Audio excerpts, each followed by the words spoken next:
বিশ্বের দ্বিতীয় এবং বাংলাদেশের প্রথম ব্যক্তি হিসেবে সাইকেল নিয়ে হিমালয়ের অন্নপূর্ণা রেঞ্জের 4টি পয়েন্টে আরোহণ করেছেন জাবির সাবেক শিক্ষার্থী তোজাম্মেল হোসেন মিলন।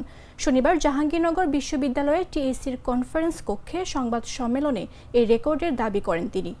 সংবাদ সম্মেলনে মিলন জানান, চলতি বছরের 17 মার্চ 25 দিনের এই অভিযান শুরু করেন তিনি। এরপর সাইকেলের প্যাডেলে চেপে হিমালয়ের অন্নপূর্ণা রেঞ্জের তিলিকো লেক, থরংলা পাস, অন্নপূর্ণা সার্কিট ও অন্নপূর্ণা বেস ক্যাম্প পৌঁছান, যা বিশ্বের দ্বিতীয় ও প্রথম বাংলাদেশি ব্যক্তি হিসেবে এই 4টি চূড়ান্ত গন্তব্য সাইকেলে সম্পূর্ণ করার অনন্য রেকর্ড এনে দিয়েছে তাকে।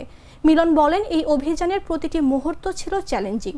কয়েকবার ফিরেছেন মৃত্যুর ঝুঁকি থেকে, গুরুতর আহতও হয়েছেন। তবে সবার দোয়া, ভালোবাসা এবং সমর্থন তাকে এগিয়ে যেতে সাহায্য করেছে।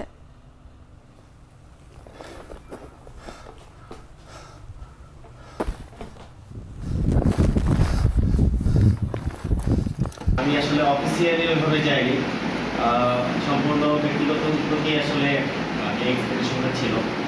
তো বাংলাদেশি হিসেবে আমি অন্নপূর্ণা বেস ক্যাম্প, যেটা এবিসি, এটা হচ্ছে আইকনিক একটা বেস ক্যাম্প হিমালয়ে।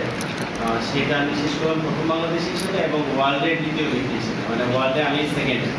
এটাকে আসলে বলা হয় যে virgin track for the cyclist, number 1। And Annapurna যে সার্কিটটা, তো সেই সার্কিটটা হচ্ছে কয়েকটা পার্টে বিভক্ত, যার মধ্যে হচ্ছে তিলিকো লেক একটা আইকনিক প্লেস এবং খুবই বিখ্যাত জায়গা এবং এরপরে আছে থরংলা পাস। থরংলা পাস হচ্ছে ওয়ার্ল্ডের উচ্চতম এবং কঠিনতম পাসগুলোর মধ্যে একটা, প্রথম 2-3টার মধ্যেই আছে। তো সেটা হচ্ছে এটা সবচেয়ে হাইয়েস্ট পিক এবং